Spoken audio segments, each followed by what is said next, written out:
A generator is one of the best things to have after a hurricane. With hurricane season approaching, it's time to be prepared and get your generators ready. I'm Donadieu with the St. James Parish Office of Emergency Preparedness. I'm Deroche, Director of Emergency Preparedness for St. James Parish. Any discussion about a generator has to come with a warning by carbon monoxide detectors. Every year, the CDC reports hundreds of people dying from carbon monoxide and thousands more going to the hospital. After Hurricane Ida, our volunteer fire department responded to many calls, including an infant that had to be airlifted out of the parish for special care. We need to be careful with generators and make sure that we have carbon monoxide detectors in our homes. Even with a professionally installed whole home generator, there's a lot of convenience, but you still have to have carbon monoxide detectors throughout the home. Remember, even after Hurricane Ida, we had residents in our parish with whole home generators that were professionally installed, and they still had carbon monoxide poisoning. So all care should be used when using these generators. It's a good idea to have working carbon monoxide detectors installed on every level of your home and in all sleeping areas.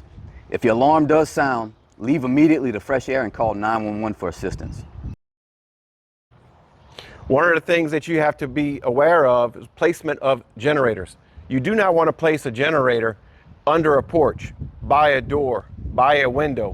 When placing your generator around the home, make sure it's at least 20 feet away from any carports, doors, windows, or vents that may take carbon monoxide into the home.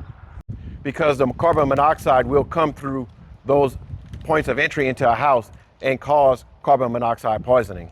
Also make sure that the exhaust is pointed away from the home, and any fuel that you have stored away from the generator, and make sure when you're refueling to have the generator shut off and cooled before you refuel.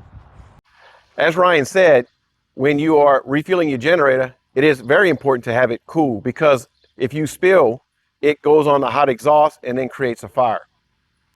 One of the things to remember when you're doing a generator is to make sure you have the proper extension cords running whatever appliances you need. A small extension cord, like a 16 gauge extension cord, will not handle a refrigerator or a freezer or an air conditioned window unit that you're trying to run inside your house. To make sure that you have a properly sized cord, go look and see what is recommended by the manufacturer as far as your amps and current, and size your cord accordingly.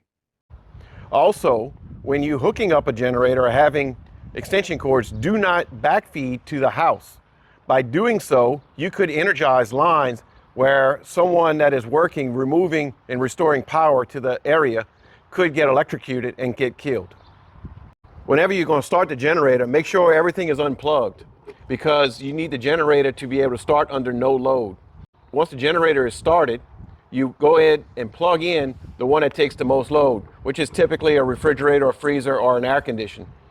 After that, you let the generator stabilize and then can plug the next one in until you reach the manufacturer's recommendation of the load on the generator and size that you have. And after hurricane, remember, it's extended periods of power outages. Your generators will be running for long extended periods of time. Make sure you have oil and other supplies to maintain your generator and have it working throughout the disaster. Remember, we encourage everyone to stay informed and stay prepared. Pay attention to our social media from the parish government and other agencies around the area. And remember to be safe.